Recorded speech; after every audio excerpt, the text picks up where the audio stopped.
pledge allegiance to the flag of the United States of America and to the republic for which it stands, one nation, under God, indivisible, with liberty and justice for all.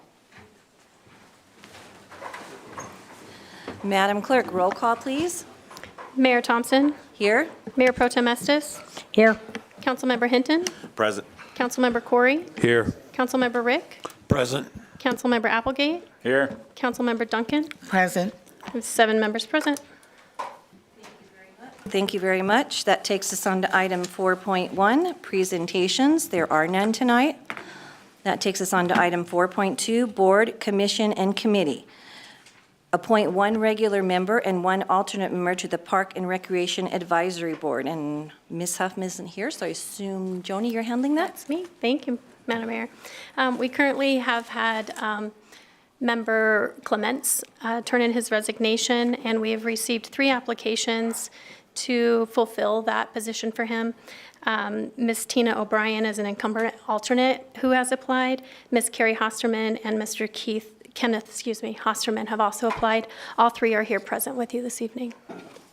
Okay, thank you very much. Mr. Clement, since you're in the audience, thank you for your term serving on that board with us. Thank you very much. Appreciate that. Okay, so we have 3 people. What would council like to do? Would you like to have each of the 3 come up and speak for a moment, or do you want to have it, or say, what would you like to do? I'm not hearing anything either way. Okay, I'm hearing a no. Okay, all righty. So what would council like to do with this?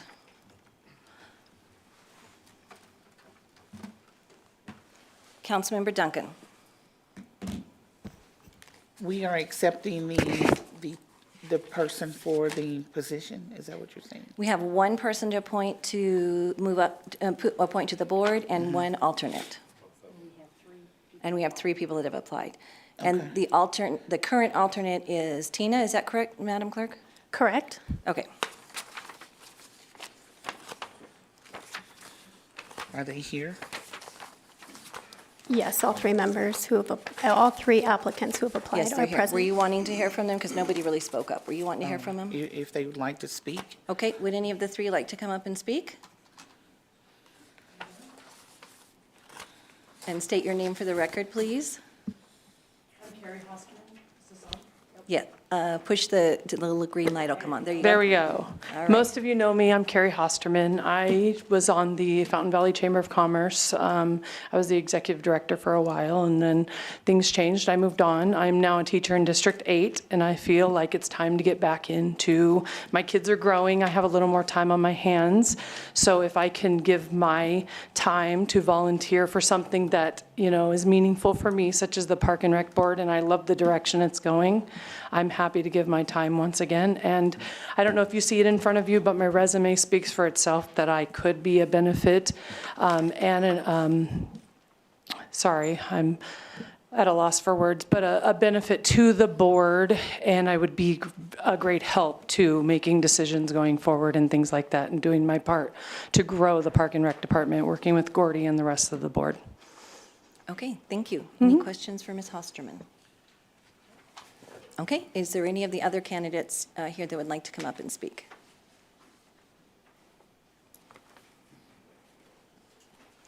Please come down and state your name for the record. Good evening, I'm Tina O'Brien. I'm the alternate member currently. I just want to say thank you for approving me last year as the alternate. I've had a wonderful year. I look forward to hopefully being in Rick's spot, as he stated. It would be an honor. I have been coaching for the city for 10 years, on the alternate for a year, and looking forward to doing more programs with Fountain. I don't know if you guys heard of BVB, but I'm also a coach there, and we're bringing it to Fountain, so it'd just be an honor. Okay, any questions? Okay, thank you very much. Last candidate wish to speak? Okay, all right. Okay, so Councilmember Duncan.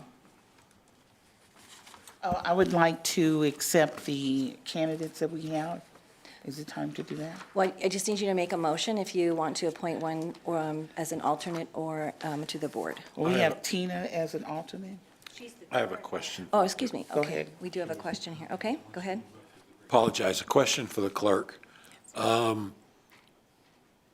Whoever we appoint, are these both four-year terms? Or since somebody's taking Mr. Clements' place, is it less than 4 years, or how does that work?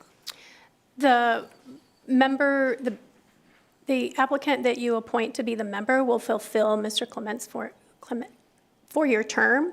Okay. And then the alternate would start a new four-year term.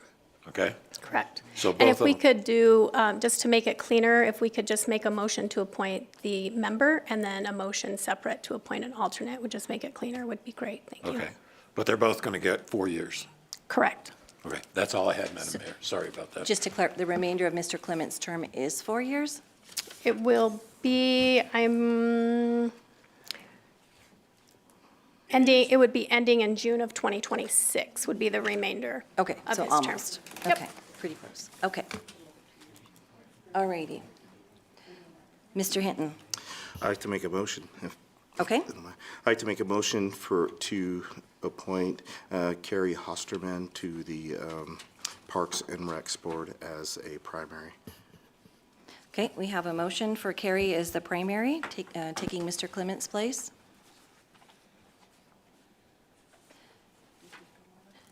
Oh, Councilmember Duncan? And I second, I've worked with Carrie before on the BMX. She's great to work with. Okay, all righty, so we have a motion and a second. Is there any further deliberation? Okay, seeing none, please vote.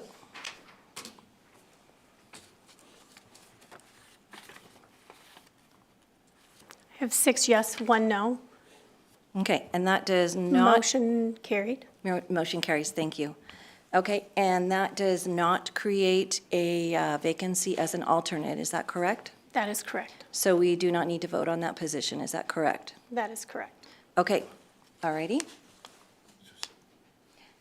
So, but we are making a motion for an alternate. No. We don't have to. We don't have to, no. Okay, So just Ms. O'Brien stays the alternate. right. Okay.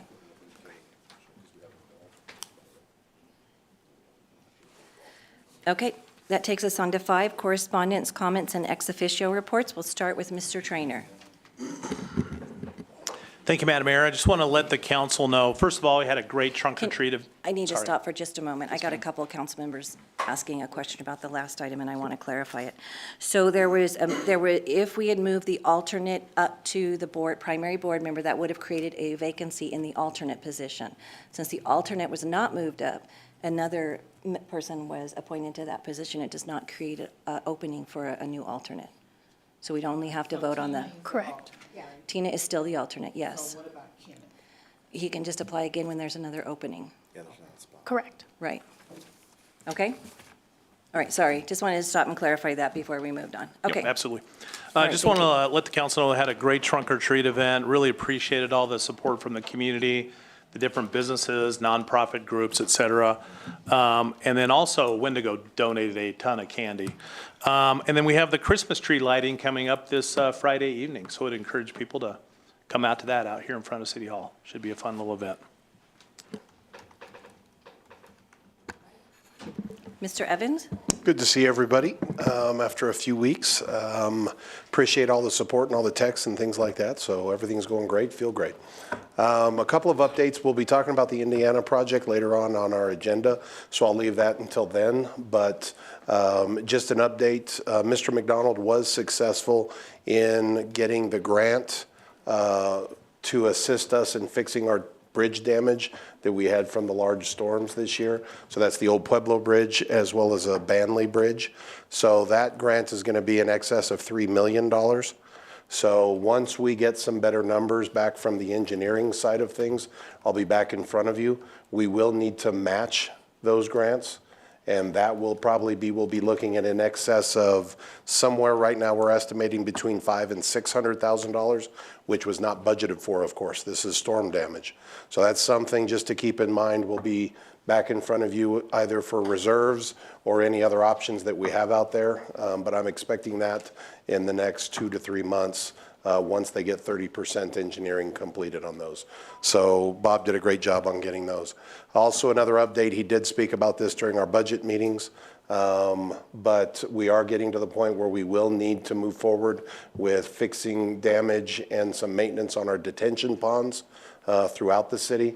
So that will be another $200,000 to $300,000 that we don't have budgeted for as well. So again, we'll be back in front of you with that in the coming months.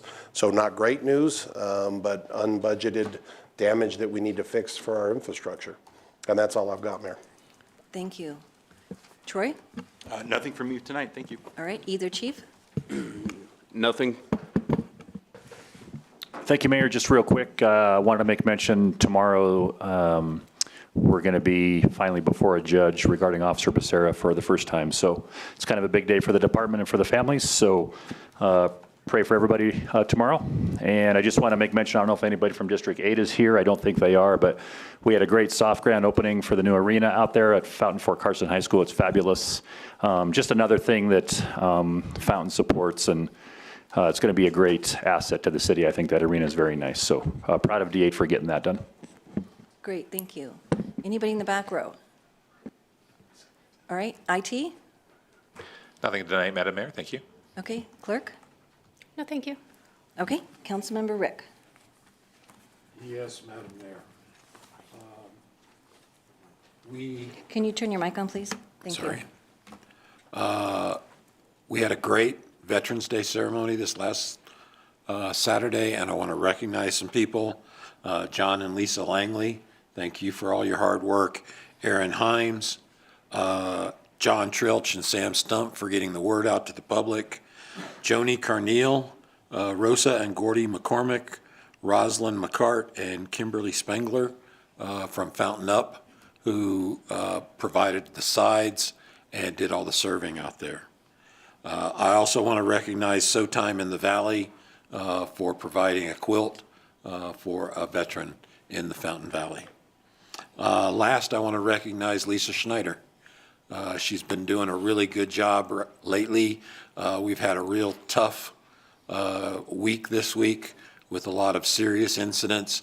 She's done a good job of keeping the public informed and keeping the council informed, and I want to say thank you, Lisa.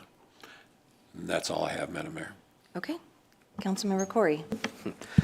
Yeah, thanks for hosting that Veterans Day event, American Legion, and yeah, it was a good event. And thanks for Billy for cooking. So, and I wasn't going to steal John's thunder, but he's going to talk about a Thanksgiving event that's going on at the American Legion. So, yep. All right, Councilmember Hinton? Nothing tonight. Okay, Mayor Pro Tem Estes? I want to jump on the bandwagon and say thank you for hosting a fantastic event at the American Legion and for all the VFW folks that came out and helped with that event. Thank you to Councilmember Rick for helping our side of it. It was a great event and very well attended, so thank you very much. Councilmember Applegate? Nothing tonight. Councilmember Duncan? Just echo the comments about the event that we had at the Legion. It was an awesome event. I said there was nowhere to park and there's nowhere to sit, so next year we're going to have a bigger venue. It was awesome. The holidays are coming upon us, and the Saturday after Thanksgiving is Small Business Saturday. And so I would like for you all to shop small. Our small businesses are the heart of our community, and they employ employees, and they create jobs in our communities. So please shop small this coming season. And that's all I have. All right, thank you. And echo everybody else, it was a great event. Thank you, everybody who worked on that. And thank you to everybody who threw their name in the hat and ran for city council, and everybody who voted. That's what makes everything work. And thank you to our citizens, and thank you to everybody who ran, and congratulations to those, even though nothing's certified yet, but keeps us moving forward.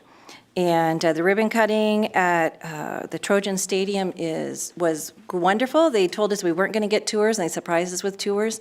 It seats 5,000 people in there, so when they have their tours, open the community in a couple weeks or so, go out there, because you probably get to see the locker rooms. You won't ever get to see them, and you probably won't want to see them after they've been in there for a while. So today, they still smelled like fresh carpet and plastic shower curtains, so that was a good day to tour it.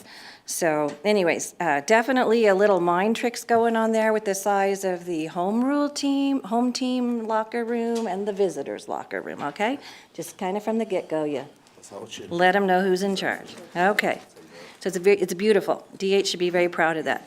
PPACG this last week, there was quite a conversation. I want to make sure everybody's kind of caught up because you're going to start hearing more about the Front Range passenger rail.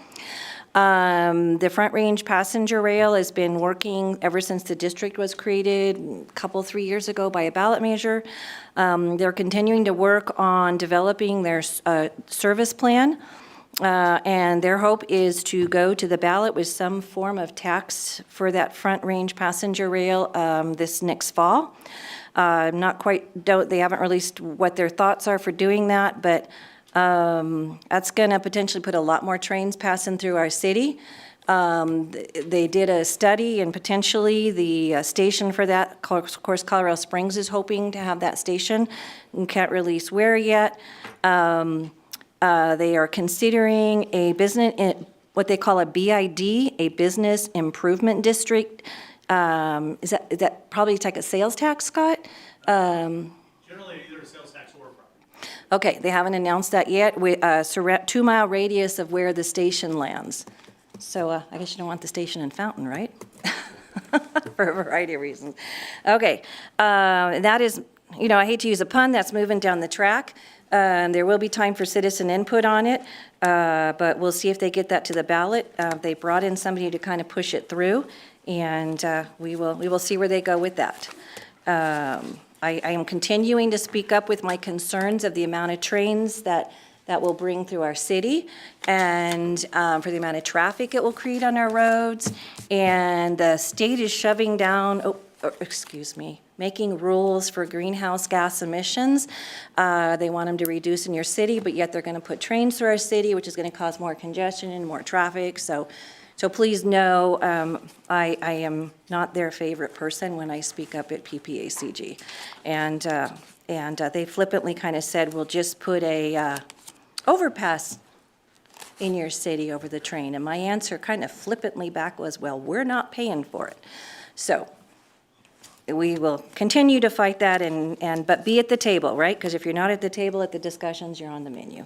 So, all right, that takes us to item number 6, public to be heard. Citizens may address the council on items that are not on the agenda. Council may not be able to provide an immediate answer, but will direct staff to follow up. Out of respect for the council and others in attendance, please limit your comments to 3 minutes or less. And I do have 3 cards tonight. These are the order they were received in, is the order that I'll be calling on everyone. And I have Al Stenal. If you could please come down. Al Stovall. Okay, that works too. Al Stovall. Okay, thank you. The mayor and the city council, thank you for giving me the opportunity to speak before this council. I'm a member of Fountain. I've lived here for 48 years. I'm 70 years old. I asked a question when it was out putting out your Christmas trees, and I asked, why are we putting them out before Thanksgiving? And one of the persons says, well, it's tradition. I said, well, who made the tradition? Say, ask the city council. So I'm asking the city council, okay? It's not that I have any remorse, and my father's a minister, my son is a minister, 2 brothers is a minister, so I'm not anti-Christmas. I just wanted answers. I own 2 properties in this city. I moved here in 1974. And I just want answers. I don't come here that often. Last time I come here, all these people were sitting over here. That's how long ago it's been. I don't know how long you've been on this side.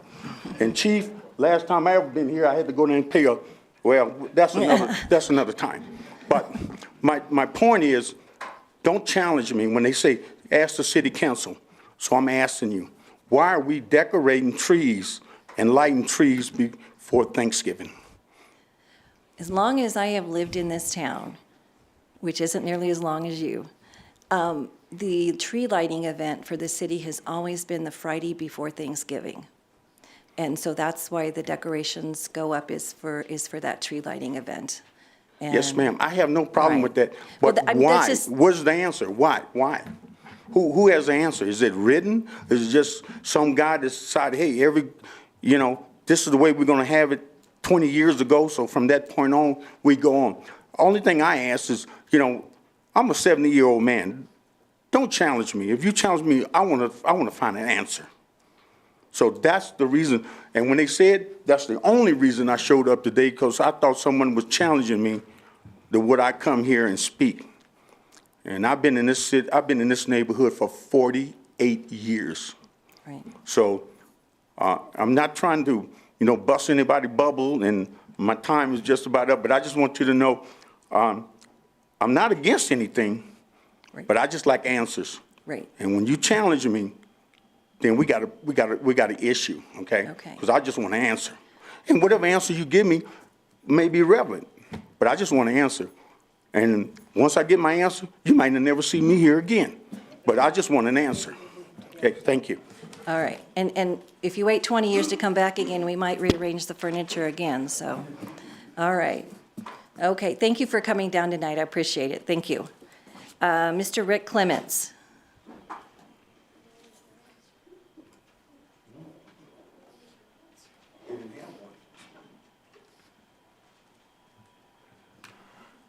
Rick Clements, and mine is about the ballot issue that we just had and that it failed. And it just kind of disturbs me that it failed. And I know that there could have been more support, I think, from the city itself to go for this. But, so my point is this, is that every time we go up to Vinatucci, every time we go down and spend money down in Colorado Springs, you're just giving money away, just giving money away, just giving it away. Millions of dollars that are being collected off of our pay that we spend for different things, groceries or going out to eat or just whatever it might be, is that we're just giving it away.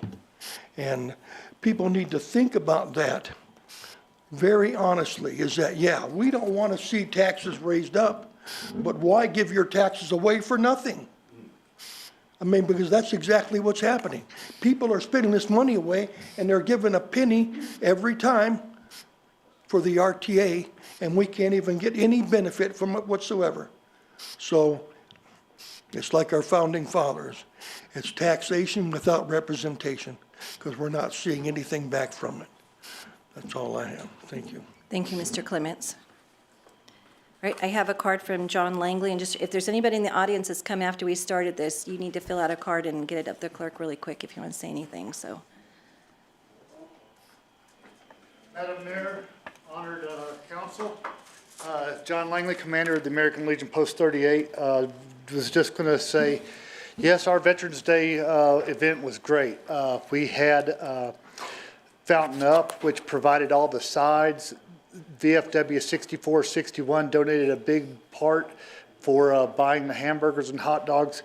I would estimate that we served over 150 people hot dogs and hamburgers that day.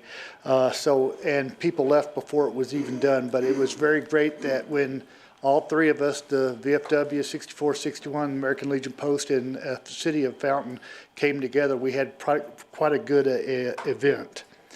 I would like to tell you a little bit more about what we got going on in the next couple of weeks. This Friday, we have our ALR steak dinner. So it's a ribeye steak, baked potatoes, salad that goes along with it, and that is from 5 to 7. Then on Thanksgiving, from 12 to 3, we will be serving the public. So especially veterans that are maybe down on the luck or don't have somebody to spend Thanksgiving with, come on over to the American Legion. We'll feed you. And if you're not a veteran, you're still welcome to come too. On December the 1st, our Sons of the American Legion will be providing a Polynesian fried chicken dinner. And then the auxiliary wanted me to make sure that everybody knew that on December the 9th, they have breakfast with Santa. So they'll be having pancakes and be able to sit down and talk to Santa while they're there. Thank you for your time. How would, is that, do you have it like on your page on Facebook or something for people to know about how to sign up for Santa or anything, or is that only for Legion members? That is, if I believe, correct, open to the public, right?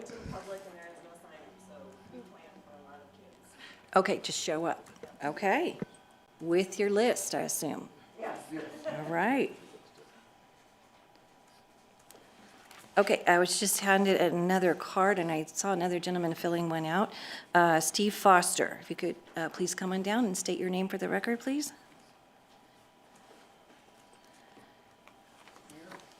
Oh, there you go. Thank you, Mayor, City Council. Appreciate everything you guys do for us. You guys get barked at a lot, and you really don't deserve it. And I'm sad that ballot 2 didn't pass. I'd like to know what the direction we're going to go forward, and hopefully some of the keyboard warriors will step out and come up with some viable options. And so far, I haven't heard any, and nobody wants to pay more taxes. But like Mr. Clements said, we're handing money to Colorado Springs and Fountain and Manitou and everybody else. So I think people should look at it and think logically about it. And thank you again. Thank you very much. Thank you. I have a card from Jerry Schrammick.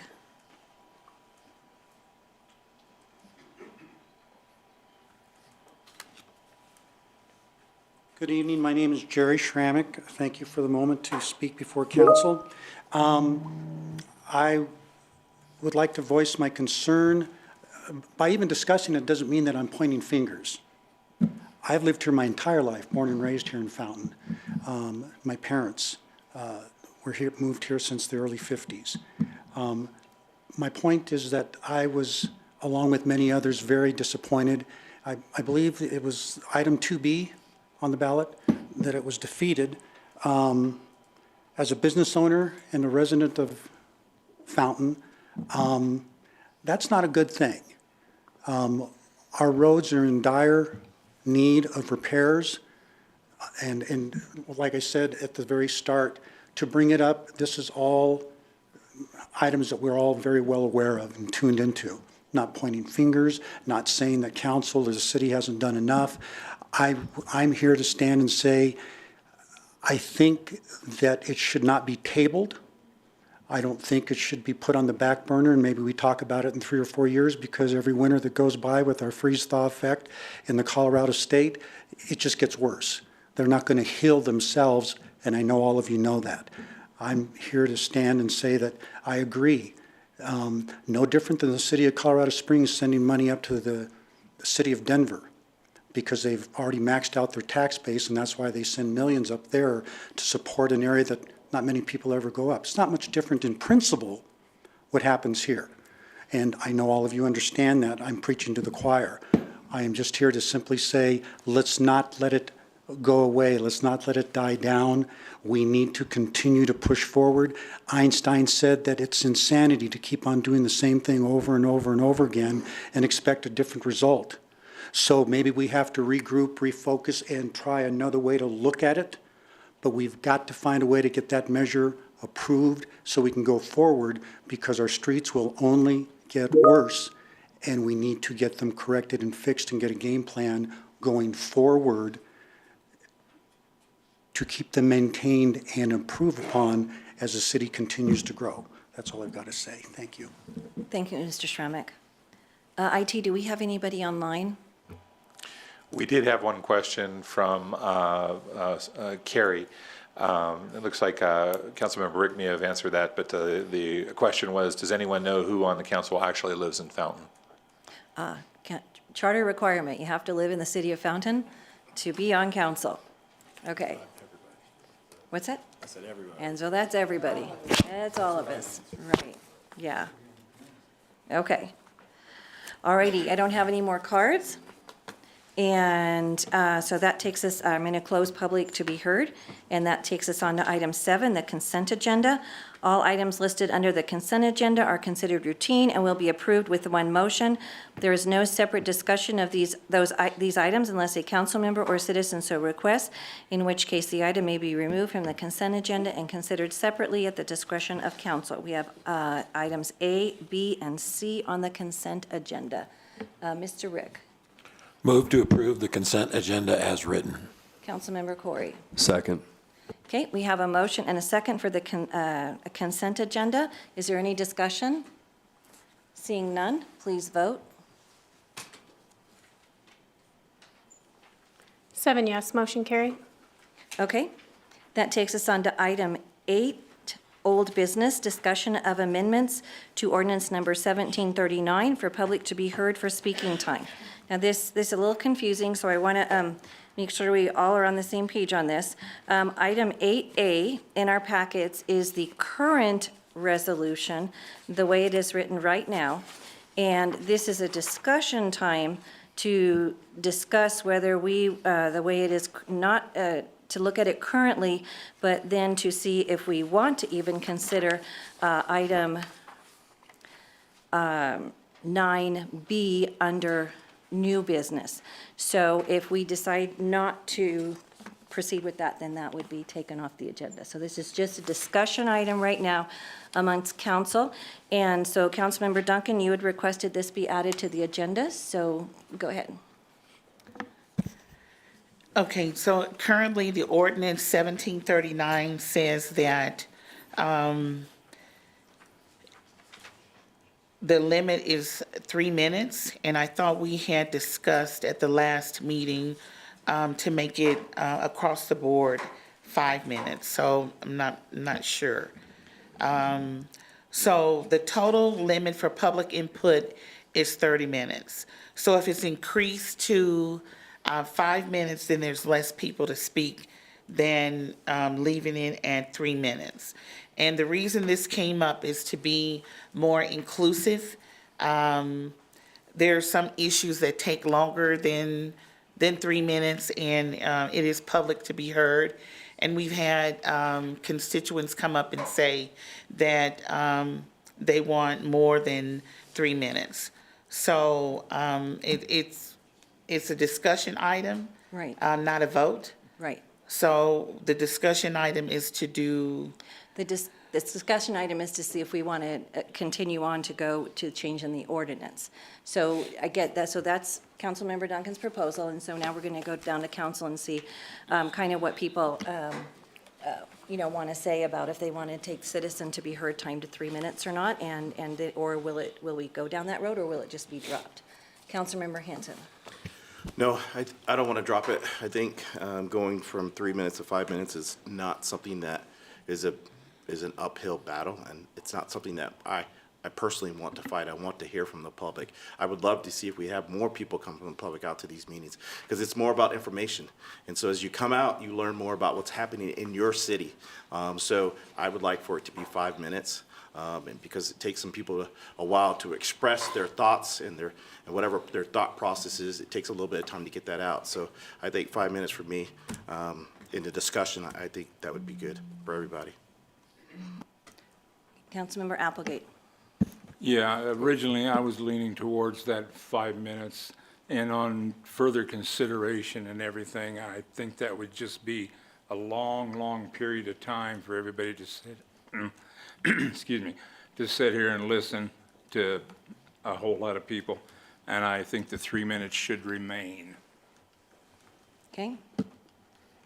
Anybody else have any comments on this from the council? Councilmember Rick. I have a question for the city attorney.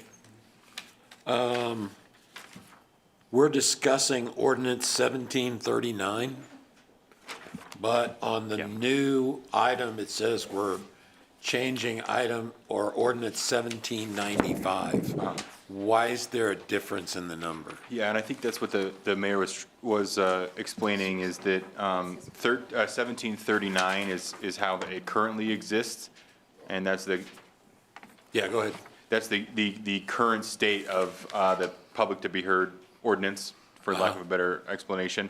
And so that's the discussion around the current state of public to be heard. Okay. And then 9B is a proposed change to that ordinance or to that section of the city code, and that's 1795, which would actually be the ordinance to vote to change it from 3 to 5 minutes. Okay. Does that make sense? It's a little confusing. So normally, we would have had the discussion at the last meeting, and then the ordinance would be brought back this meeting, but since it inadvertently got left off the agenda last meeting, Councilmember Hinton made a motion to have the discussion, and then further down the agenda, have the ordinance if we decided to go that way. So we could just do it all in one meeting rather than two. I understand. I was just Okay, that's okay. just with the two different numbers. Right. I was Right. I confused. and understand. Make sure. Right. With regards to the discussion, currently, we're at 3 minutes. However, the ordinance also says total time allowed is 30 minutes. At 30 minutes, it either gets cut off or at the discretion of the presiding officer, it can be extended. I'm not willing to change that 30-minute limit. Right now, on most nights, between presentations, board and commission appointments, correspondence, comments, and ex officio, and public to be heard, we're taking typically an hour to an hour and a half before we get to the meat of the agenda. So in order to keep us on track, I would prefer to keep it at 3. If the rest of the council wants to go with 5, that's fine. I'm not here to argue or fight, but understand at 3 minutes, we're having 9 to 10 people speak, to where if we change it to 5, we're going to go down to 5 to 6 people to speak. So that's where I'm at on it. That's all I have, Madam Mayor. Okay, I do have 2 other lights on, but I do have 2 other council members I haven't heard from yet. So, Councilmember Estes or Councilmember Corey, do you want to say anything? My thing is, it got brought up, no, it was, what was it? No less than 3, no more than 5, and I think we can use our discretion at that. I'm fine with that. I'm fine if, like, we change it to 5 minutes, but we're going to say, hey, if 10, 15 people want to speak tonight, we have to cut down time. We're not going to have to, we can't allow, 5 minutes. So I'm perfectly all right with that. Yeah, but as you saw tonight, I didn't always get all the cards at the beginning, so. Right. Councilmember Estes. This has been a hard thought-out thing. I've looked at all the other cities around. Most of them do 3 minutes. There's one that actually does 2 minutes. There's a few that do 5 minutes. I'm okay with the 3 minutes. For the only thing that I would like the 5 minute for is to make it consistent with what we voted for on the agenda items. That's the only thing, because it gets very confusing if you have 3 minutes here, 5 minutes there. 3 minutes, Abraham Lincoln said the Gettysburg Address in 3 minutes. You can say a lot in 3 minutes, you get organized. So, but I'm okay with going with 5 minutes to keep it consistent. Okay. Councilmember Duncan. I just want to add that, running for office, there were a lot of people in the community calling me about the 3 minute, the 5 minute, and saying that they felt that their rights were being violated. So I just, it's a fine line. I did look it up, and there were a couple of incidents where some councils were being challenged as to whether or not that they were violating anyone's constitutional or First Amendment rights. I just want us to keep in mind that, we are voted here for the people and by the people, and that, and that we should take their concerns into the consideration, not just when it's election time. And I don't want us to assume that they know what we know, right? Because sometimes there are situations, this is Fountain. We don't have that many people that come to our meetings that will take up 30 minutes of our time unless it's something that's controversial or heated. And I do think that we should be consistent if it's going to be 5 minutes for agenda items, then consider making it 5 minutes for public to be heard. That way it's not, well, what time is it, or whatever. Everybody's on the same page. Councilmember Hinton. For discussion purposes, I always give the people the benefit of the doubt. I don't think people are going to take 5 minutes. They're going to come up, say what they need to say, and then move out. And so I think 5 minutes for me to be consistent across the board would be perfectly fine. Will you get somebody that will take 5 minutes? Yes, of course. Maybe every once in a while on a blue moon. But I give the people the benefit of the doubt. They'll come up, say what they need to say, and smartly move out to the next thing. And so as long as they're heard and they feel like they're heard and they got their whatever they needed to get out, I'm okay with that. 3 minutes to me, for some people, it takes a little bit longer. And I want to make sure that everybody has the opportunity to express whatever they have or their feelings to this council. Okay. I ask the audience to refrain from expressions, and let's just keep it a decorous procedure, please. So I just want to refresh. I have Councilmember Rick at the left here. I think you said 3, but you didn't, but 5 was okay too? Councilmember Corey, you were 3 to 5? Okay, Councilmember Hinton, 5. Councilmember Duncan, 5. Councilmember Applegate, 3. And, okay, so based on that, I think that we will go ahead and continue leaving item B on the agenda, and we'll handle that when we get there. And that's what I'm hearing, and that's at the point where the citizens, when we have that on there, will have their chance to speak on it. So thank you very much. Okay. Alrighty. And new business, 9A, consideration of item removed from the consent agenda. There were no items removed from consent agenda. Item B, first reading of ordinance number 1795, an ordinance amending section 2.02.140 of the Fountain Municipal Code regarding the manner in which to address city council. Mr. Johnson. Good evening, Mayor and Council, and you all kind of just talked about it, but here we are. So this is, but I figured as your city attorney, I'll present a change to the city code directly to the city council.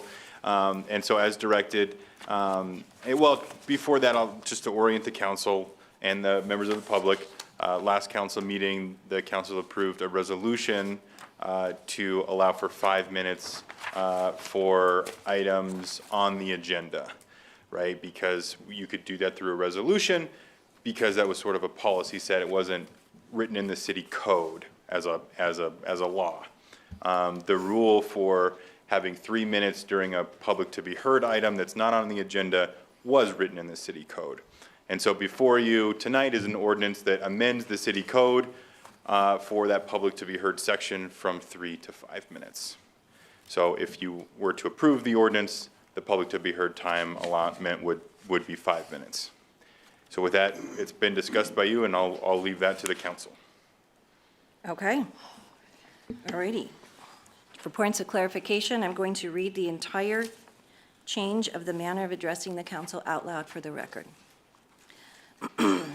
Manner of addressing council, time limit. Each person wishing to address the city council at the public to be heard section to express opinions about issues not on the agenda shall sign up in person at the city council chambers beginning 15 minutes prior to the scheduled time on the day of the meeting with the city clerk or the deputy city clerk. Each person addressing the council shall step to the microphone, shall give only his or her name in an audible tone of voice for the records, and unless further time is granted by the proceeding officer, shall limit the address to 5 minutes. The total limit for public input is 30 minutes unless further time is granted by the presiding officer. All remarks shall be addressed to the council as a body and not to any member thereof. No person other than the council and the person having the floor shall be permitted to enter into discussion, either directly or through a member of the council without the permission of the presiding officer. No question shall be asked of a council member except through the presiding officer. So the change in that, the only change in that, is shall address from, change from 3 minutes to 5 minutes. We previously had already taken out stating your address for the record, since we went on live and it's on internet. We didn't want people's addresses being out there for your public safety. So that is the ordinance. Is there any discussion here in the council? And then I do want to take it out to the citizens. Mr. Rick? Oh, okay. Councilmember Duncan? I just, so I'm not clear on where you stand with the ordinance. So we all have a vote, right? We will vote, yes. Okay, so we're going to vote on this? We will vote on this after we have citizen Okay, input, yes. thank you. Yeah, the other one was just a discussion item if we wanted to proceed with this ordinance. Okay. All righty. Do we have any members in the audience that would like to speak to this? Okay, if you do, please come up and state your name for the record. Now, I just want to clarify, the change has not been voted on, so for the purposes of this meeting, the 3-minute rule is still in effect. So if you could, And just to clarify, this is an item on the agenda, so this would be 5 minutes. thank you very much. Yeah. Thank you Yeah. for that clarification. All righty. Okay, 5 minutes. Is the timer set for 5 minutes, Madam Clerk? Yes, ma'am. Okay, thank you. Allender, REA Road. Wow. Question for you. Why do we have to fill out a card and be here 15 minutes prior? It's the starting time is 15 minutes, that the cards will be out at least 15 minutes before the meeting begins. And we have you fill out a card so that if the city clerk has to get back with you to clarify anything for the minutes, that they can do that. Because it seems like we make up things as we go. So if that's going to be the rule, please put in here, citizens may address the council on items that are not on the agenda. Council may not be able to provide an immediate answer, but will not direct staff to follow up. Out of respect for council and others in attendance, please limit your comments to 3 minutes or less. It says nothing about a card. Thank you. Thank you. Is there anyone else that would like to speak on this item on the?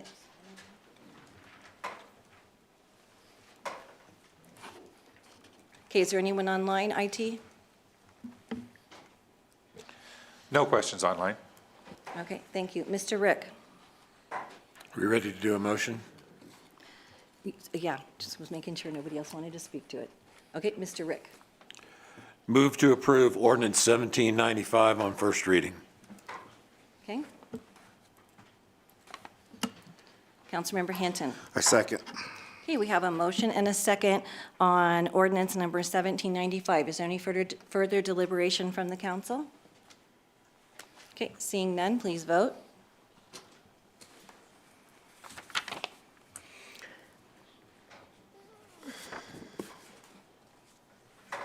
Seven yes. Excuse me, 6 yes, 1 no. Motion carried. Thank you.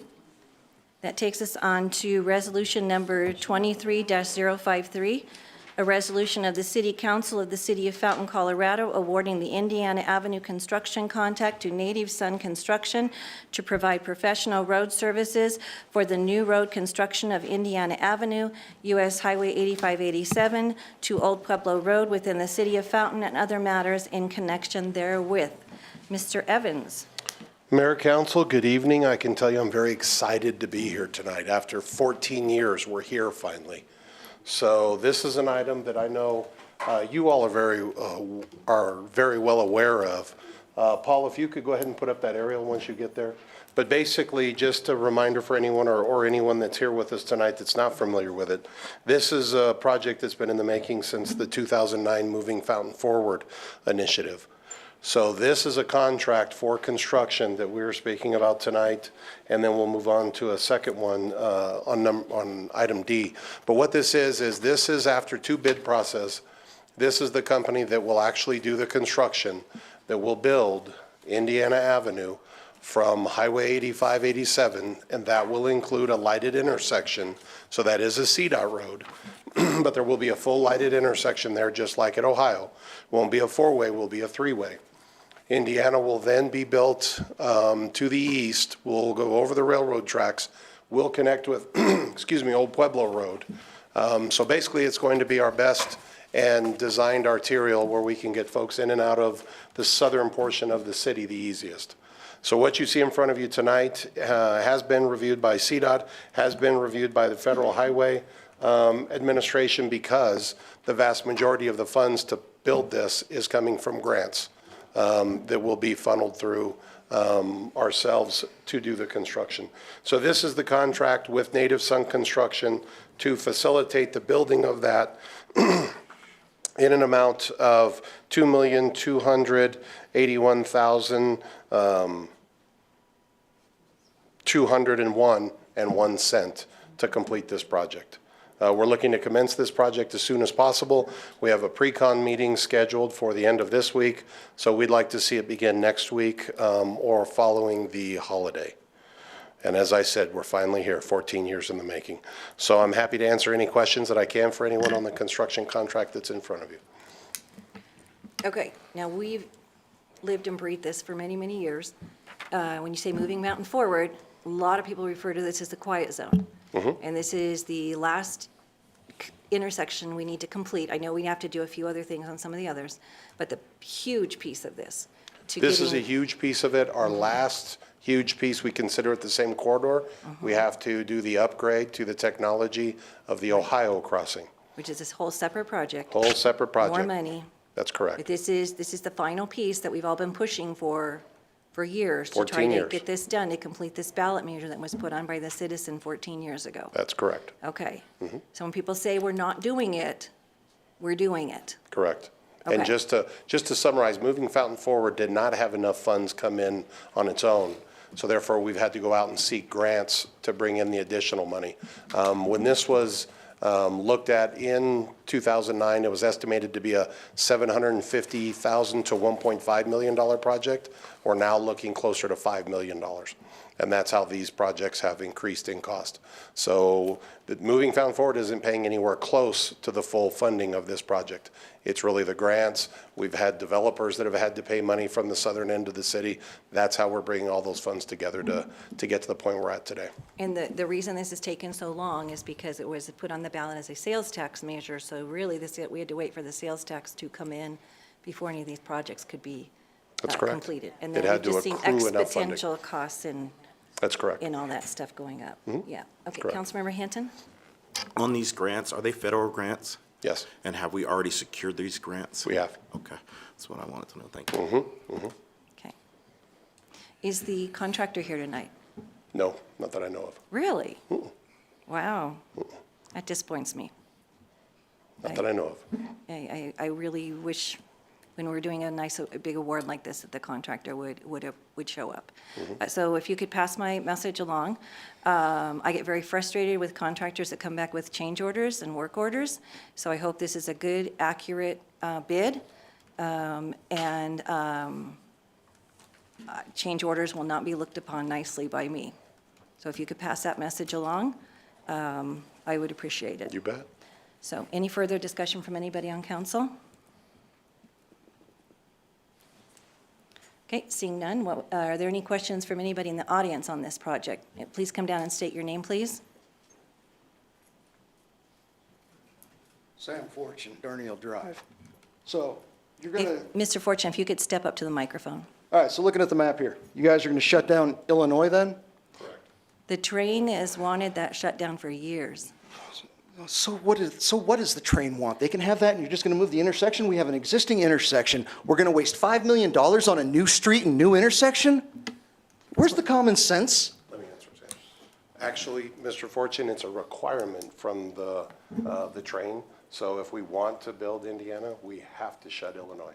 They would not allow us to put a signal there or do the crossing there, so we have to move. Why do we need to build another street? You can't even fix the ones we have. Where's the funds that were earmarked for Darnielle Drive under Mayor Ortega? Where's those funds? Would you like to meet and we can talk about it? I've been trying to get a meeting on that one for 3 years. Nobody in your office will return a call or an email on it.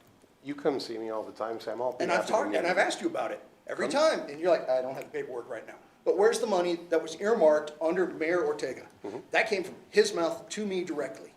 It's still sitting there, but we don't have enough of it. But we have enough money to do this. Two different projects, two totally different Why funding don't we just sources. upgrade the current intersection that's already in place? They won't let us. It's city land. The Where you cross over a railroad, the railroad determines Todd, where if that I can could be. get you to lean in the mic a little bit so people Sure. online can hear you. The determination of where railroads are crossed are not made by a city or the administration of the city or the residents of the city. The railroad determines where you can cross a railroad. Oh, okay. You got control of the map, right? Yes. Can you pull it north? So, it's right there. Go back. Okay, Mr. Fortune, I'm, Justin, just humor me just for point one it out moment and then come back to the microphone for when you speak, there. Wanna please. put it here, close this. What about going all that way? There's not a damn intersection for 1 mile. Where's the common sense there? If you'd Madam like to Mayor, come may in I and look address at the this? map, Mr. Fortune, I'm happy to do that. But at this hang point, on. it's a project that's in the finalized stages of the project, so we won't be changing the project. Indiana will be built where you see it, and we will be moving forward with that. It's been in the works and was voted on and approved by voters in 2009. Can meet me when I'm downrange. Just a second. This, I can't believe y'all are letting this actually happen.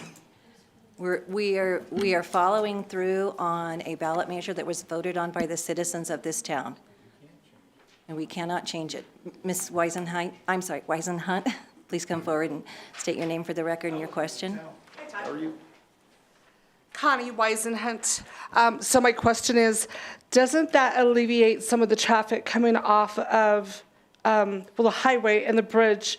Because for like the last year, we've had so many accidents and then it gets blocked off and then comes down Santa Fe and then blocked off there with, just congestion.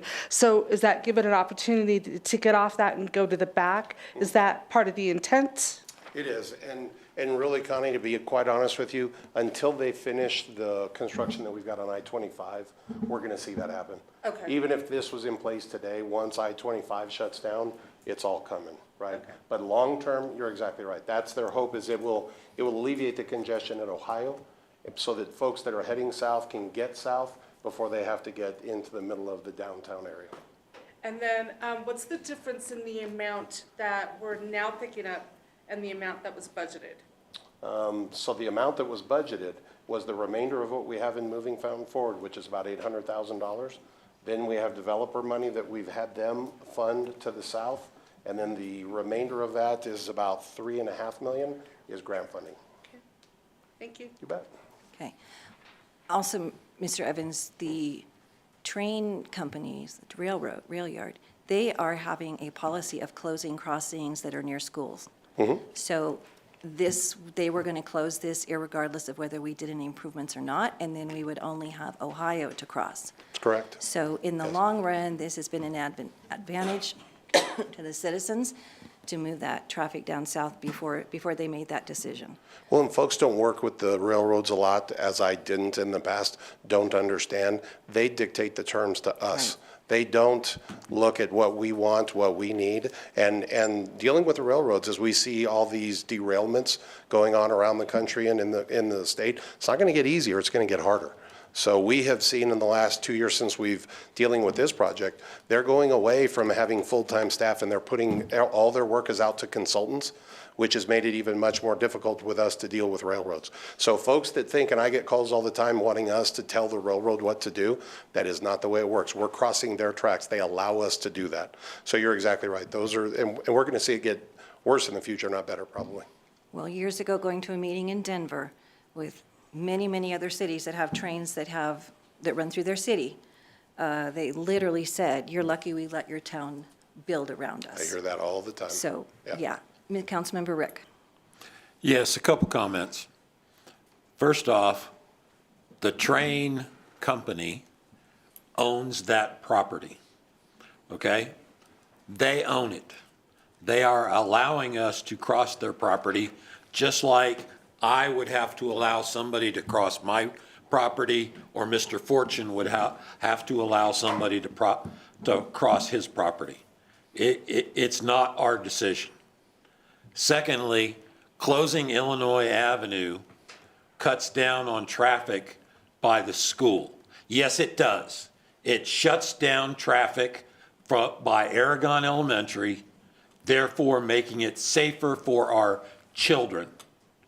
Our children's safety is that important that we need to do it. Now, I'm sorry you weren't here. You were downrange when the vote was taken, but that doesn't make the vote invalid. Yeah, I'm going to say right now. No, I'd like to no, make a motion for I'm ethics sorry. complaint against Councilman Rick. Okay, we can deal with that later. You can file talk it with to- Mr. Evans. You can file Actually, I'll it, file it with the state IEC. Go ahead. okay. Let's be courteous. Let's just get back to the issue in hand. So, okay. All right. When I have somebody that comes up here and tells us that we're stupid Mr. for Rick. allowing this, I Mr. will Rick. speak my Keep it up, mind. Mr. Rick, keep it up. Mr. Rick, please. It's on Thank you. record. Okay, Oh. thank you very much. You bet. All right, so we have a resolution number 23-053 on the floor. If I could have my screen back, please, up here. Okay? Thank you. Councilmember Applegate. Yeah, I had a comment. I'm sorry that he left. I was going to make a point that the money that the city is putting on this project is money from a ballot that was voted on. Explicit wording said we had to do this. There's no way we can not do this because that's where that money goes. There's nothing else to do with it. The other money is all coming from grants and contractors. We don't have any money coming out of general fund. This is all money that's been set aside for this through that ballot. So there's no discussion about where we can and can't spend it. It has to go there. That's correct. I will go on record in saying I voted no on the Quiet the Train thing. I thought we would be here, and we're here, but I have to respect the will of the voters and what they did, and so I have worked extremely hard the last few years to try to get this project through and finished, because I've heard for 10 years from the citizens of Fountain that I don't want to vote on anything else till the trains are quieted, and we have tried desperately to honor that wish. And so sometimes the ballot measure doesn't turn out the way you want it, like we recently saw, but this is another one. And so we're here, we're trying to finish, we're trying to, and Councilmember Applegate is correct. The ballot measure was very explicit on where these intersections were going to go, how it would be done. Unfortunately, it's taken a lot longer to get it done. I think of when we had talked to the county years ago, and they had said to us, you're going to be at this for 15 years, they made it sound like we'd be at it for just a few years and be a lot easier. But we live and learn, right? We're happy to be here tonight, though. We're Let's happy get to it be done. here tonight. Councilmember Corey. Todd, when this project is done, the Indiana crossing will have a light at 8587, correct? That's correct. So we have that on record, okay. Yes. Also, who is building the light for us too? That's CDOT, right? CDOT's in on that? Well, we're basically partnering. Exactly. But CDOT will be overseeing the building of that. Exactly, and so we're building a light, so we get a light instead of a stop sign trying to make a left there onto 8587. That truly is a dangerous gauntlet right now, trying to get in and Exactly. out there. If you're somebody that's trying to come out of it during rush hour, very dangerous. Exactly. Very dangerous. And so when the project is done, we'll have a light at 8587. Correct. That's all I wanted to know. And can we work with CDOT on timing? Yes. Actually, last time Jason was here, you were very was effective. great. He went down and changed some, I think it was that day or the next week, we got some He did. timing change, He's yeah. been really good. Yeah, I can just imagine, so if they don't. Okay, Councilmember Duncan?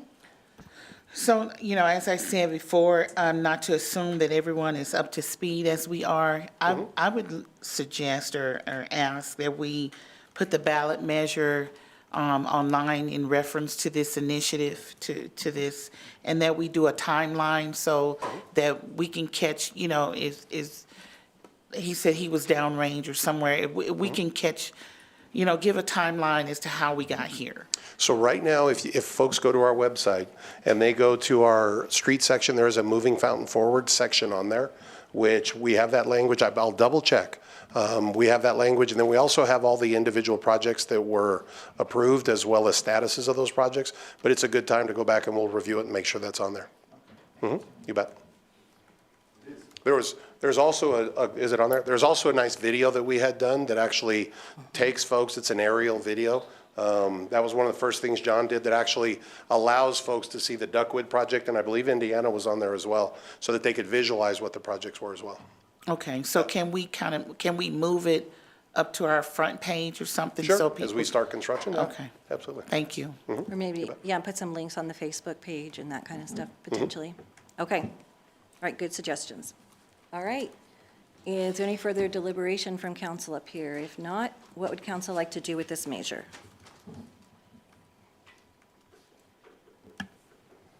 Councilmember Estes.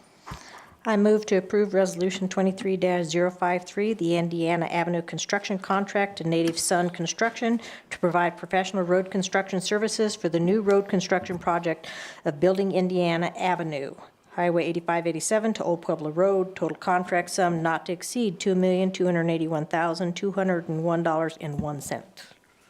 We have a motion. Councilmember Applegate. Second. Okay, we have a motion and a second on resolution number 23-053. Is there any further deliberation from council? Seeing none, please vote.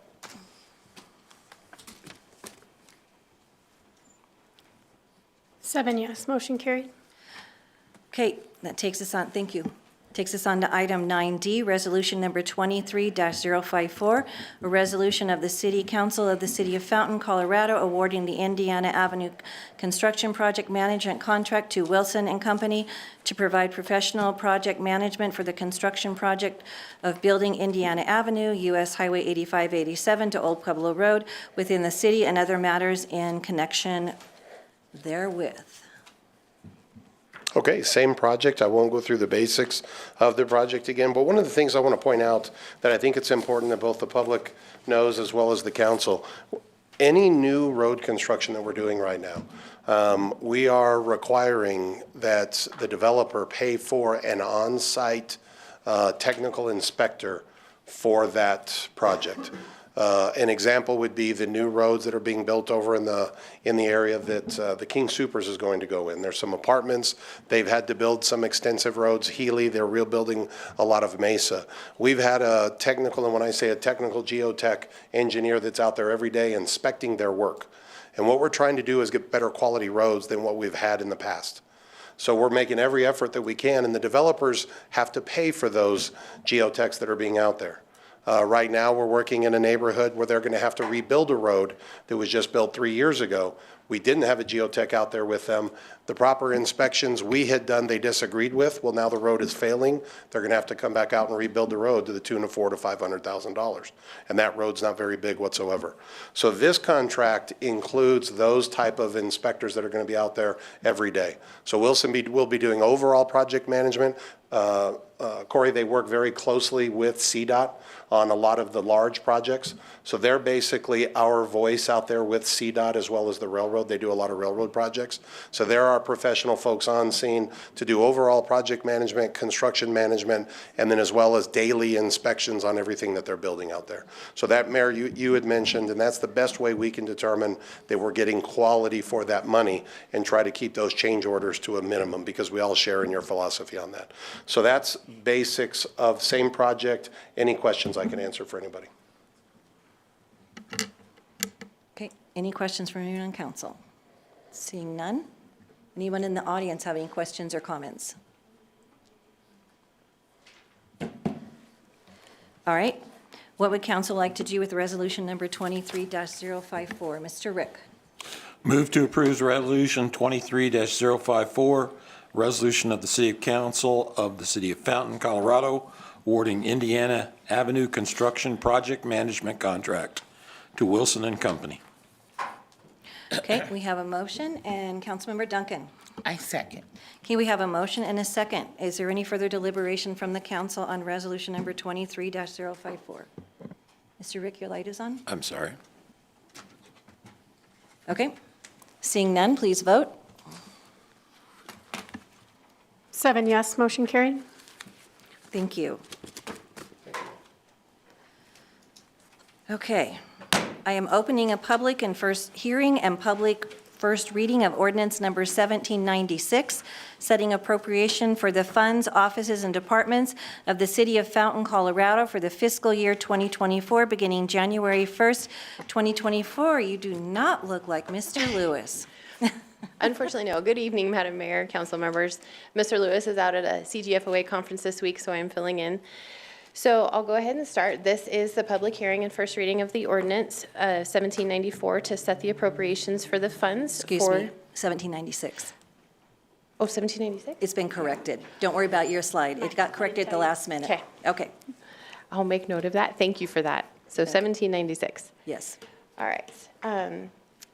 So this is to set the appropriations for the funds for the City of Fountain for the fiscal year 2024, beginning January 1, 2024. Public hearing, of course, is required prior to the adoption of the budget. And the notice of the public hearing for this meeting tonight was published on October 20th in the Colorado Springs Gazette per the city charter. Let's see if I can. Thank you, Paul. So the city has developed and proposed the fiscal year 24 budget as part of the biannual 23-24 budget. Of course, we did that in the summer of 2022, but per city charter, we can only adopt 1 year at a time. So these include the adjustments that we've worked on this summer to the initial 2024 budget. After 2 work sessions with council in June and October, and several months of meetings with staff, this is the initial proposed budget for 2024 as part of the first reading per the ordinance. Exhibit A in your packet includes columns. For the first column is, of course, the current budget that we had already discussed and is the proposed budget. The second column will be for any changes that council would like to make between now and the second reading. Paul, are you doing the slides for me? Thank you, Paul. So we'll start with the general fund, and currently the general fund property tax revenue has been reduced from initial projections at the direction of City Council to help property owners offset some of the increased assessments per the county. Assuming the current assessed value projections from the county assessors, the general fund mill levy of 10.239 has been temporarily reduced by 2 mills to 8.239 for 2024, and this reduces taxes to our citizens by approximately $719,000. Meanwhile, we do know that the legislature is working in the next few weeks in reaction to the failure of Proposition HH, and that assessed values may be frozen. If this does happen, then this would eliminate the need to reduce the mill levy in order to save Fountain citizens from higher property tax bills. Currently, the total revenue less expenses for the general fund, which you'll see on the next slide, is prior to one-time capital expenses is a positive $1.6 million. And the total remaining fund balance in the public safety restricted fund from the 2B money from last year's ballot measure is currently estimated at almost 1.1 million for 2023, with an additional 669,000 estimated to increase that balance by the end of 2024. Paul, can you go to the next slide? I'd like to address just a little bit more on that Sure. last slide. So the legislature is being called into special session on Friday. It takes a minimum of 3 days for any bill to get passed. So it's anticipated they will work through the weekend and potentially be voting on something Sunday night or Monday. And so that is why we really are kind of going to be stuck here for a little while. But we're going to move forward with this proposed budget until we see what they do. Thank Okay. you. So this slide right here is the total revenue for the general fund itself by category, and the property taxes of $5 million up there do include the reduction of the mill levy from $719,000, and it also does include the $2.1 million that is estimated to come in next year's revenues for the 2B public safety ballot money. So the total revenues for the general fund are $34.3 million right now. Next slide, Paul. These are the expenses for the general fund by department. This does include capital expenditures. Right now, capital is set to be $1.3 million in the general fund. And right now, between the revenues and expenses, including the capital expenses, we are still in the positive by $291,000 at the end of the day. Paul, if you go to the next slide. So this slide is the fund balance and reserve estimates. And right now, we're going to focus on the very last column, which is the 2024 projected fund balance. The first line, of course, being the Tabor restriction, which is 3% of our operating expenses. I'd like to point out the third line, which is the restricted to public safety. That 1.7 million at the end of 2024, that is the to-be money from property taxes from the mill levy. That is completely separate from about the fifth line down where it says assigned to public safety, which is the 2.4 million. That is the sales tax increment that was passed in 2012. So those are two very separate pots of money sitting there in those fund balances that are restricted and committed. The total unassigned fund balance at the end of 2024 right now is set to be $10.1 million, which if you look at the very bottom right-hand corner between Tabor and the unassigned fund balance, we are at 34.1% projected for the percentage of operating expenses, and per city charter, we are required to be at 20%, so we are estimated to be 14% higher than that. Paul, if you'd go to the next slide. So this is the water fund.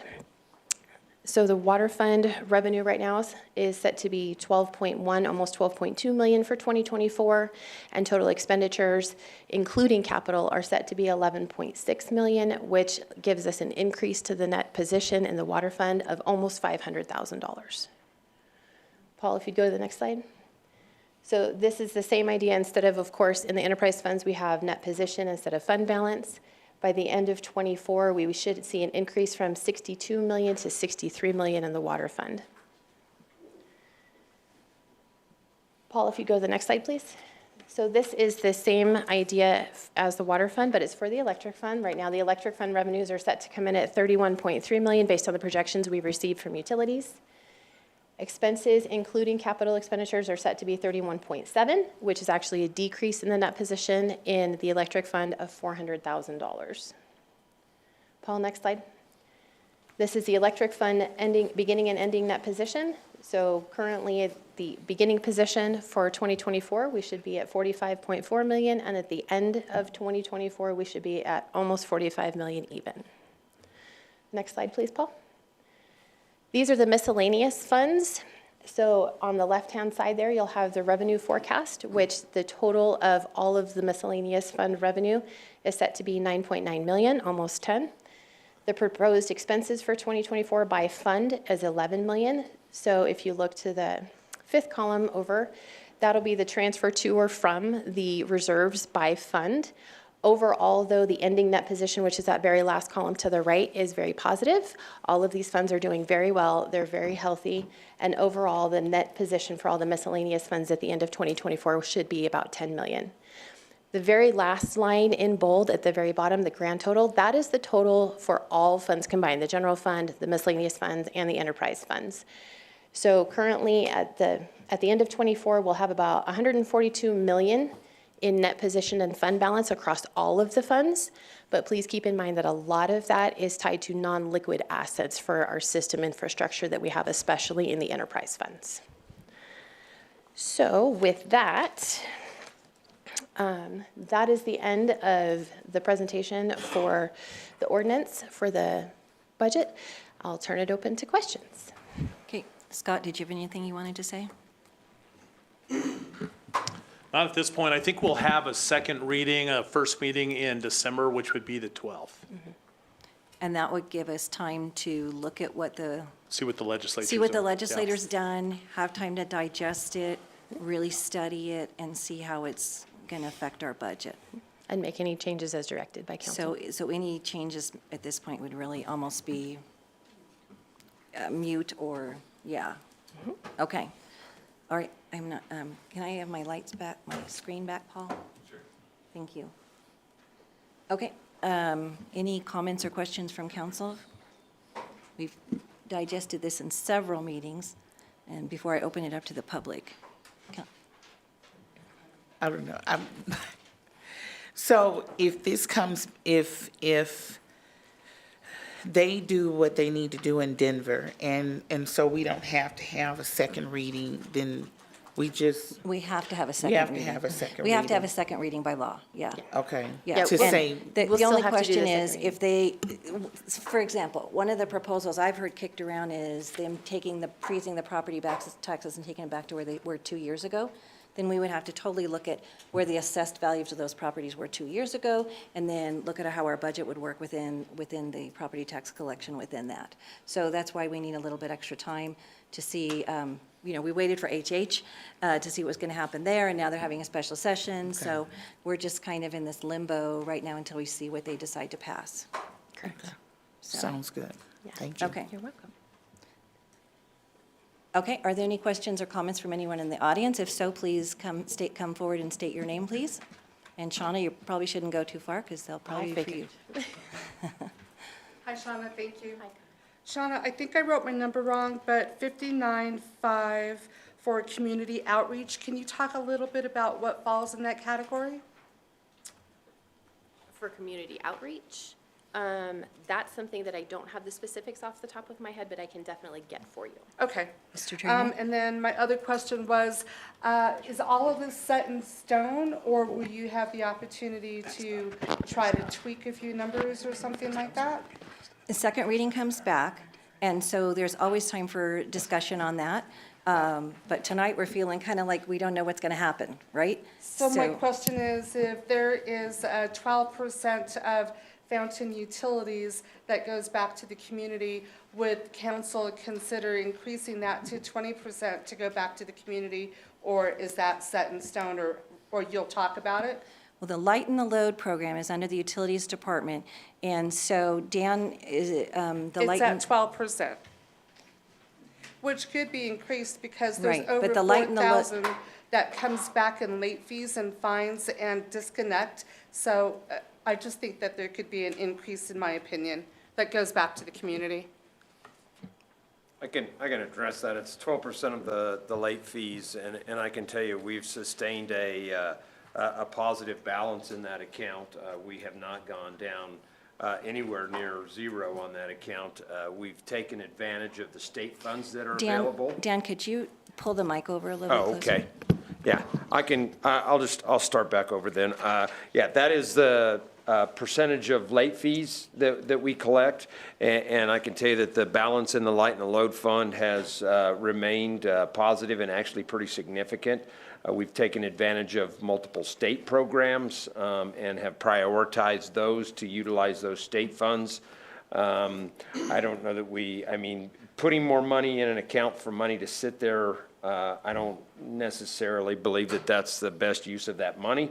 If we were to get to a situation in the future in which we were depleting those funds, then I absolutely would consider increasing that percentage. But at this point in time, there's no indication that we might need to do that. Thank you, Dan. I don't think the public is completely aware that that money is available to them and when they're able to ask for it. So that was my question, is that I felt like the number was low for the amount that's collected from the community. Thank you. You're welcome. I think one of the ways we make them actually aware of it is when there's a need, when they come in and they struggle paying their bills, and we make sure that we inform them immediately. I wanted to go back to the community outreach question.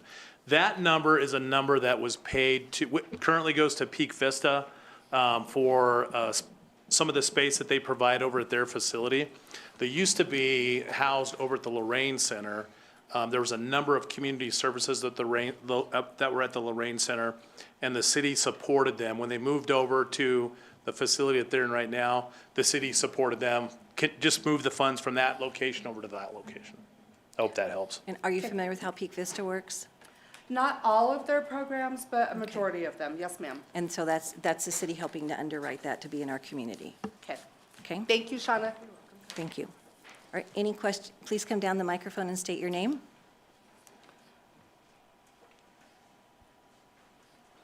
Madam Mayor, Council, Michael Browder. I'm kind of new, trying to get involved in the community, and so this is my first time. My apologies if I'm asking something that should be known and available. First off, advertisement of when we visit here, when we meet here, and how to participate is lacking, so I'm going to try to help put that news out there so that more people can get involved. Do we have access to these numbers that were provided today? And do we have access to past spending reports and budgets so that we as a community can see what our historical was and then what we're proposing, so that we have a voice on whether we're making intelligent decisions with the city's money or whether we're making poor decisions and we should go a different direction? Well, first of all, thank you for coming. I hope we see you again. And any word we can, anybody help get the word about when we meet? That would more than appreciated.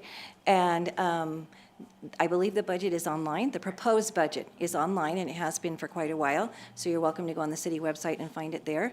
Do we still put a hard copy at the library? Years ago we did, but I don't know if we do anymore or not. No, not anymore. Okay. All right. No, I don't think we do. But the budgets and then at the end of the year, our financial statements, which are called ACFRs, they are all online on our finance page on the website. On the finance page. Thank you. And Shauna's email is on the city website, so if you have questions for her, please reach out to her, and if you can't find anything, let us know. All right. Can I add one more thing to that? 2 years ago, we opted into a budgeting program called OpenGov that we thought this is going to be a great dashboard to allow our community to dive right in, to connect. That tool has been a pain in the neck. It has not been user-friendly for anybody. And so we will be scrapping that, and we're looking at some other options right now, because we really want folks to be able to jump right in to an app, to be able to click on different numbers, get really easy access detail. And not to mention the fact that tool just was charging us quite a bit of money for not a whole lot of benefit, and so we're getting rid of that. But we really want to head to something that's a little bit more user-friendly, other than just the PDF kind of budgets that we have right now. All right, always trying to improve. Yep. All right, are there any further questions or comments from anyone in the audience? Okay, seeing none. Madam Mayor, we do have one more question online. Okay, you clicked in before I banged. You're good to go. Okay. Yeah, and I believe this was in reference to lighten the load. The question's from CM. What pathways are available to local citizens to offer proposals or to help make good use of those funds? And how do citizens gain access to unassigned funds? The lighten the load funds are available to all of those who are in need of assistance in paying their utility bills. They are, when we have individuals that are having trouble, our customer service associates will assist them in going through our partner who will can make those funds available to them. For Fountain utility customers, so if they have, what is the gas? Black Hills. If they have Black Hills Energy, we don't know it's not applying to that? Correct. Or Fountain sanitation bill, it's only for if they have Fountain utilities? That, and it's, Right. yes, the City of Fountain Electric or City of Fountain Water. Yeah. Madam Mayor, there was a follow-up comment. I meant for the budget that was shared, not just for the single program. Apologies. I meant for the entire fund discussed. For the unassigned funds?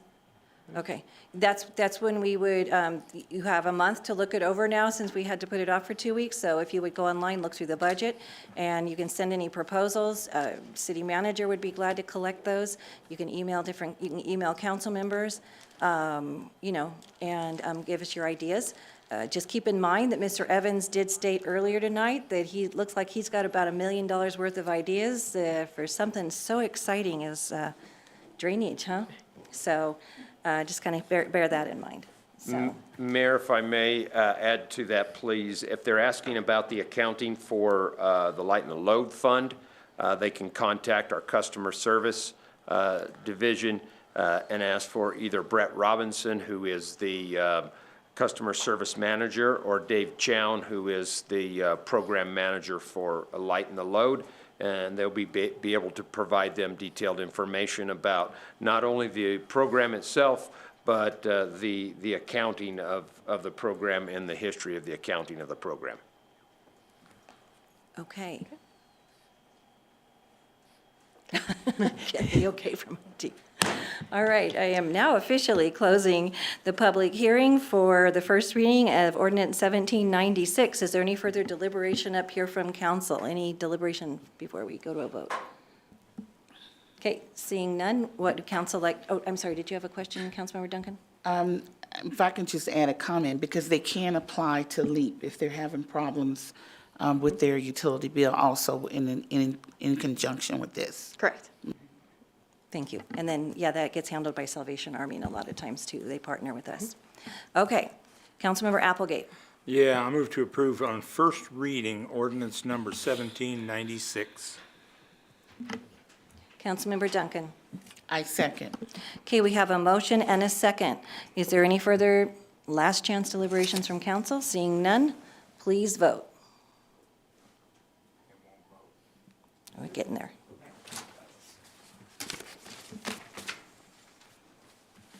Seven yes, motion carried.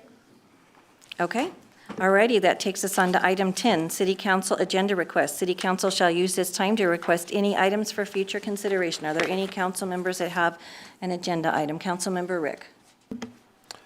Yes, Madam Mayor, based on feedback during public to be heard from Mr. Clements, Mr. Foster, and Mr. Schrammick, I would ask that on our next meeting, we discuss how we want to move forward with road funds. Okay, what would council like to do with that? Is anybody, do you, Mr. Applegate's like, I don't care. All right, what does council want to do about, I don't have a problem with it on the agenda and have the discussion. My concern is next meeting, because may not have the initiative, we not have everything certified, know what's going on, and have questions answered. So are you okay with poking that off to January when the new council seated?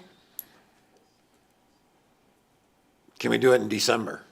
I mean, Second yeah. meeting in December, because first meeting is going to be Sure, budget. yeah. And we could have some discussion on that. Second meeting in December would be Okay, fine. second meeting in December? Okay, thank you. Thank you for being flexible like that, I appreciate it. All right, anybody else with an agenda item? Councilmember Duncan. For presentations, I'd like to have Kingdom Builders Family Life Center on our agenda. They deal with issues with domestic violence, and I'd like for them to be introduced to the community. Yeah, I'm very familiar with them. I know the people there, they're really good people. Okay, so can we reach out to them, Scott, and see if they would be interested in doing a presentation? Okay. All righty. Okay, anything else from council members? Yeah. Councilmember Hinton? Yeah, at our next agenda, our next council, I'd like to have on the agenda, Just Serve organization to talk about the service opportunities to serve in the community with the holidays coming up. There's lots of opportunities for us to serve, and this website directs you to the different service opportunities where you can go in the community. So I'd like to have that on the agenda, and I can reach out to the individuals that can come out.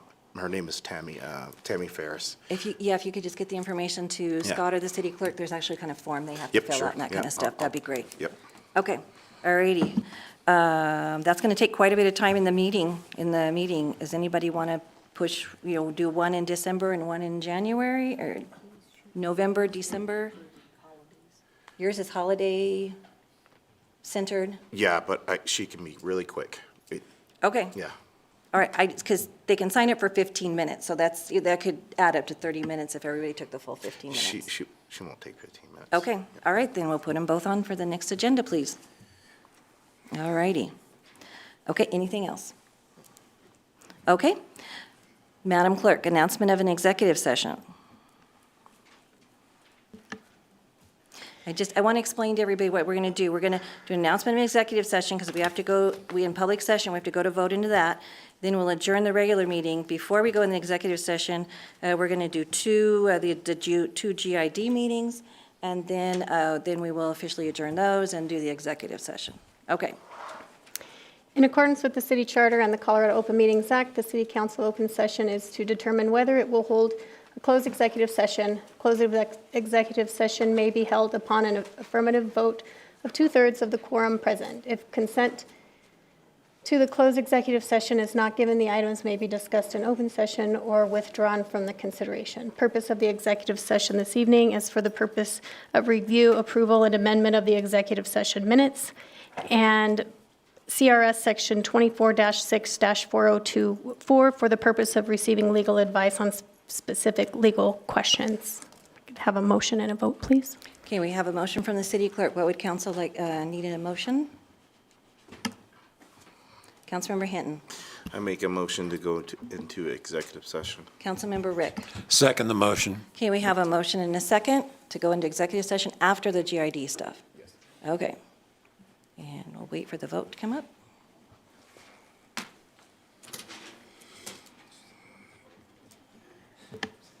7 yes, motion carried.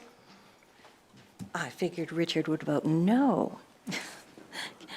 You kind of rebel up there for one of your last meetings, huh? Okay, the official council meeting part is adjourned, and I'm going to take us directly into opening the public hearing.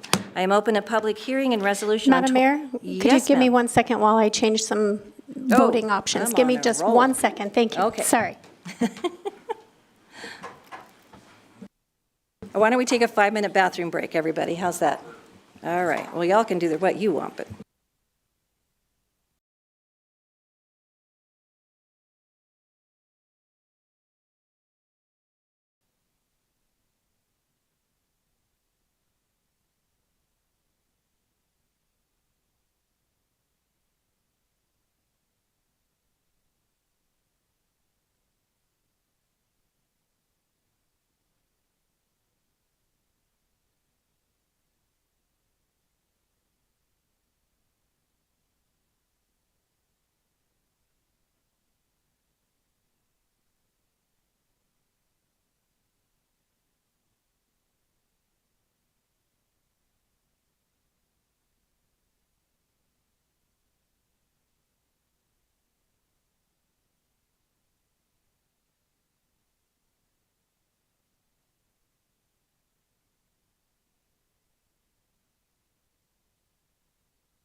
All right, everybody, somebody go find Corey. We're waiting on Corey. I don't know where he's gone.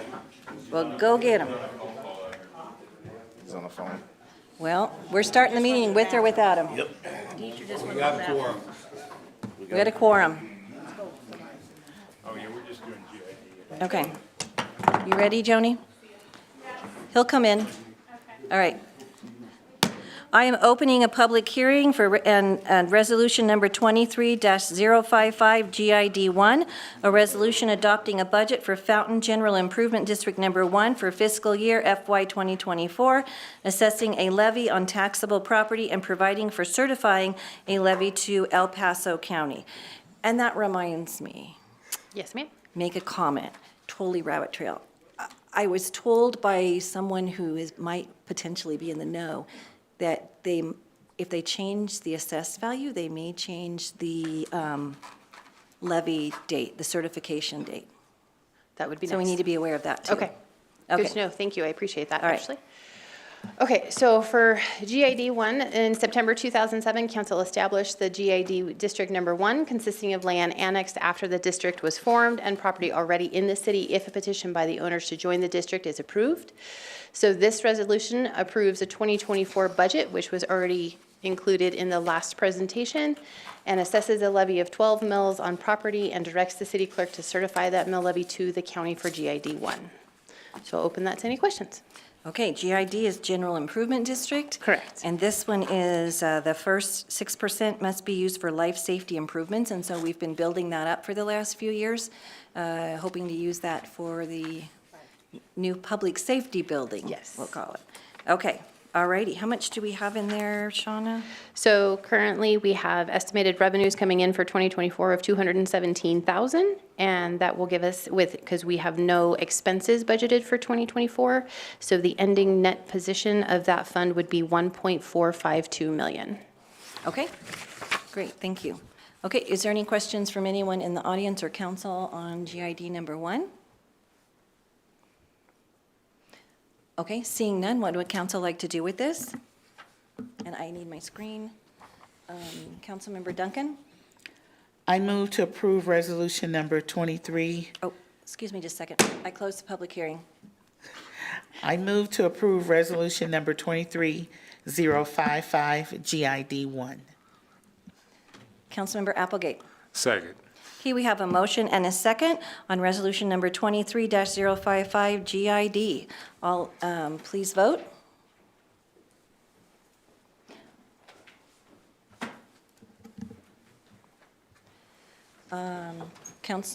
Does Councilmember Corey vote on this since he was not in the room for most of it? Yes. Okay, I'm just clarifying it. Okay, just want it on the record. All right. I have 7 yes, motion carried.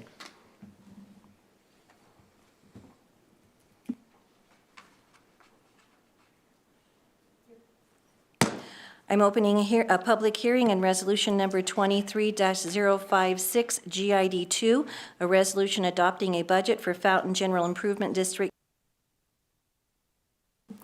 for fiscal year FY 2024, assessing a levy on taxable property and providing for certifying a levy to El Paso County.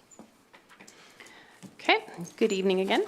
So this is for General Improvement District Number 2, GID Number 2. In August 2012, council approved an ordinance establishing the Fountain General Improvement District Number 2. The purpose of this district is to transfer some of the costs of developing property to the district.